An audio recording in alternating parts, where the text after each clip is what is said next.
Bienvenidos nuevamente a Vanguardia en Ciencias Económicas. Mi nombre es Reinaldo Guillermo Solórzano Hernández y soy fundador de Vanguardia. En esta ocasión vamos a estar bajo el formato de consulta y, como me han preguntado en estos últimos días, vamos a hablar de las calificaciones crediticias internacionales, ya que al término de la semana vimos algunas noticias donde decían que los bancos obtuvieron unas calificaciones negativas. Pero ¿cómo es eso? ¿Cómo es ese proceso? Bueno, partamos de lo siguiente. Partamos que en el mundo moderno, en esto de la globalización, los países y sus instituciones financieras están englobados en el negocio y en el comercio internacional. Y entonces todo el mundo, el resto del mundo, necesita saber qué tan arriesgado es invertir en un país determinado o en una institución financiera determinada. De esta manera, allá por los años 60, 50, surgen las primeras calificaciones crediticias, tanto para país como para instituciones financieras. Y es cuando ya se hace toda una industria de calificaciones crediticias para determinar el grado de riesgo de invertir en un país determinado. Estos son tomados muy en cuenta por grandes inversores y por los diferentes estados e instituciones de segundo piso, las instituciones financieras de segundo piso y las instituciones internacionales de financiación, ¿ya? Para poder realizar sus actividades en los países. Ahora, pero el que maneja un poco de esto sabe que a veces esto es un poco ambiguo. Porque sí están las metodologías en internet, las páginas web de estas empresas calificadoras de riesgo las presentan, pero a veces son muy vagas y no se sabe realmente cómo las calculan esas medidas. Y además de eso, hay ciertas críticas porque en ciertos lugares como Estados Unidos 2007, 2008, en la crisis financiera que se vivió, estas agencias calificadoras de riesgo dijeron que todo estaba bien, no previeron esa situación que se venía. Y si es en Europa, las famosas crisis de Italia, Grecia y todos estos países, y un poquito España, tampoco todos los bancos estaban bien, no había riesgo. Y ya ves todo lo que pasó, más en Grecia. Entonces, esas son una de las críticas y por eso hice este video también para aclarar ciertas cosas y que ustedes manejen esto de forma más sencilla. Entonces, partamos de lo siguiente. Calificación crediticia es un indicador de riesgo similar al índice de riesgo país. ¿Qué es el índice de riesgo país? Su nombre lo indica. Es una medida que me dice qué tan arriesgado es invertirme dinero en un país determinado, ya sea directamente en términos macro, en todo el país, hacer una inversión, o utilizar una fuente de financiación o confiar en una institución financiera para colocar mi dinero. ¿Ya? Generalmente esta medida va de 0 a 100. ¿Ya? Y está compuesta por un riesgo económico, un riesgo político y un riesgo social. En nuestro país casi siempre estamos arriba de los 50 puntos. Hay momentos que están un poquito más arriba, un poquito más abajo. Pero la verdad es que esta medida para algunos es hasta subjetiva porque no lo toman en cuenta. Claro está que como ahorita, ¿ya? Que está pasándome un riesgo de ambiente, ¿ya? Se me está filtrando un sonido de la calle para que vean que esto es totalmente, digamos, semi en vivo, porque todavía pues no hay interacción directa con ustedes, pero muy pronto vamos a tener interacción directa, se los prometo. Como ven, todos estamos expuestos a riesgo y un país y las instituciones financieras definitivamente también, ¿ya?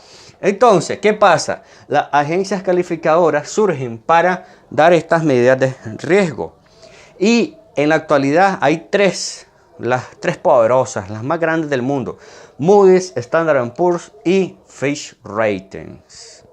Que esta es, por eso lo mantengo en recuadro rojo, porque es la que genera la noticia de la calificación de la semana pasada.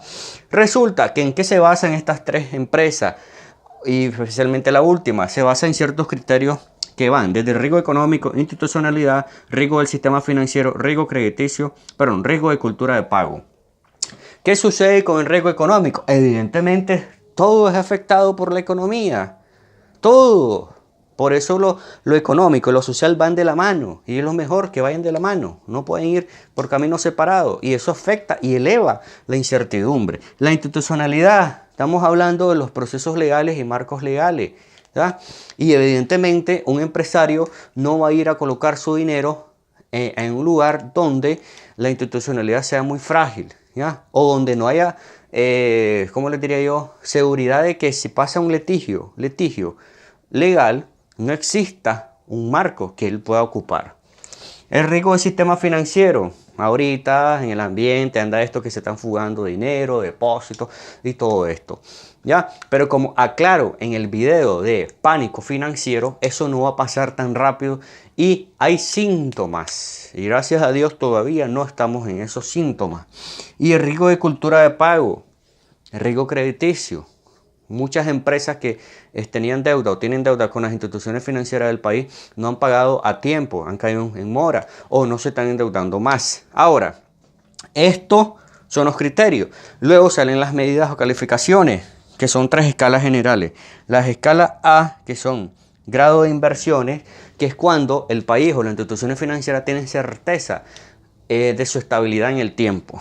¿Ya? B, inversiones especulativas. Ya existe una variable que te dice que esas inversiones pueden ser afectadas en el tiempo. Y C y D, que son las inversiones muy especulativas. Evidentemente D es una nota ya totalmente de insolvencia profunda, tanto de país como de instituciones financieras. Ahora, ¿qué sucede si con estas medidas? Como les comenté al inicio, en algunos países han fallado. Han dicho que está muy mal calificada y resulta que el sistema se sostiene. En otros han dicho que están muy bien y de pronto el sistema entra en una crisis profunda y pasa lo que pasa en los países europeos hace algunos años, ¿ya? Entonces, esas son las críticas que se le hacen a estas calificadoras de riesgo. Ahora, ¿cómo entender las calificaciones? A es el escenario mejor, B es el escenario intermedio y C y D son los peores escenarios. Ahora, cada letra A, B, C y D tiene una subclasificación que en el siguiente video voy a poner la subclasificación para que ustedes la entiendan. Y ahí es donde se va a entender qué tan arriesgado o qué tan mal es que realmente están las calificaciones, ¿ya? Pero ojo, sí, lo digo ahorita, ya. A mi parecer, en mi experiencia y las noticias que yo he visto en otros países, estas calificaciones no son la ley.